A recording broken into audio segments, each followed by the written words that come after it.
So, another thing to remember with doing finger locks is a lot of people they'll have a lot of the fundamentals correct. They'll have the finger and the wedge, or you can line it up to your thumb even. But what you want to do is touch these points here, and I mean I can get a good reaction just by doing regular tuite action, combo motion forward, push and pull, and touching here. I can get a good reaction to popping down. But if I really want to have maximum effectiveness, what I want to do is our routing point, our grounding action here in the middle of our palm. That's why a lot of energy, you see this, because we're wanting to connect our palms. If I run his finger down the meat of my thumb and run it along the middle of my palm, not only am I energetically charging this, but I'm grounding me to him and vice versa. I'm kind of draining energy from him. Mix this in with this, I have such a faster response with less. So if you have a bunkai that is low block, is what we're talking, if he's up here, blah, blah, blah, blah, blah, and I come in here and grab this, this is this motion here. And then you turn, drop it, and chamber punch, correct? So I have this by going here, passing it into my hand, which would be this motion here. Bam, I'm here. Once it's here, I go rotate, pull down, which would be rotate, pull down, he's here. Now I can chamber this back and punch him out. And then eventually we'll learn follow-ups to where we can do different things here. So on and so forth. So the thing is, here, C-step, punch. Pass to here, connecting, fulcrum, and lever.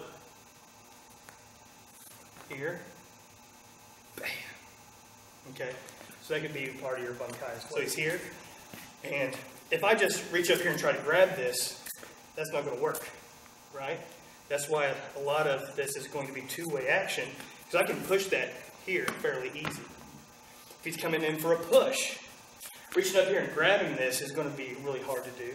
But if he comes in, I push this here, then I have that pushing action. Even if he comes pushing with here and I push it over here, I have this action here. Right? So don't get in the habit of saying, I always have to, like if he's here and just, pushing on me. Don't get in the habit of always trying to do everything with one hand. Push it here, here, here, here, whatever. So it's guiding.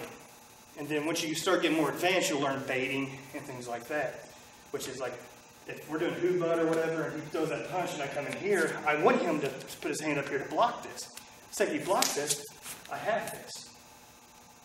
So, a lot of in kata you'll see these motions here. This might not be a strike to actually knock them out. It may be to, hey, look at this, I'm telegraph. Oh, you got that? Cool. And then you're fluffing this up. So in your kata, you can start seeing setups and things like that. Does that make sense? Yeah. So if he's pushing, you can push this over here fairly easy. Or you can push it over for the finger lock here, fairly easy.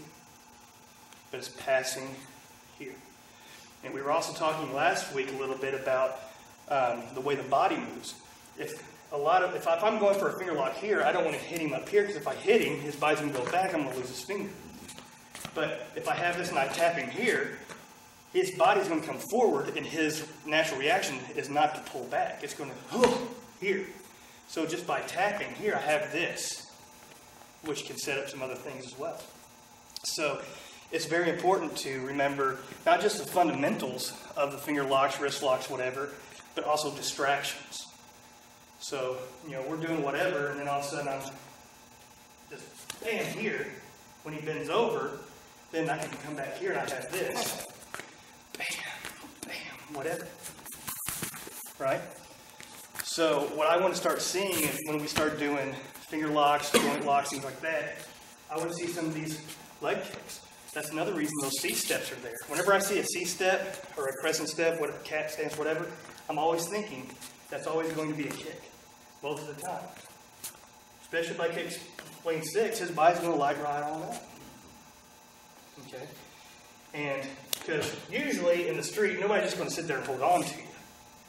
The only time I've ever really seen this is when we're going blah, blah, blah, and I go to turn, and they'll go, and this is the closest thing, they're going to grab, pull me around to punch me. That's really the only time. So this is also weapon retention.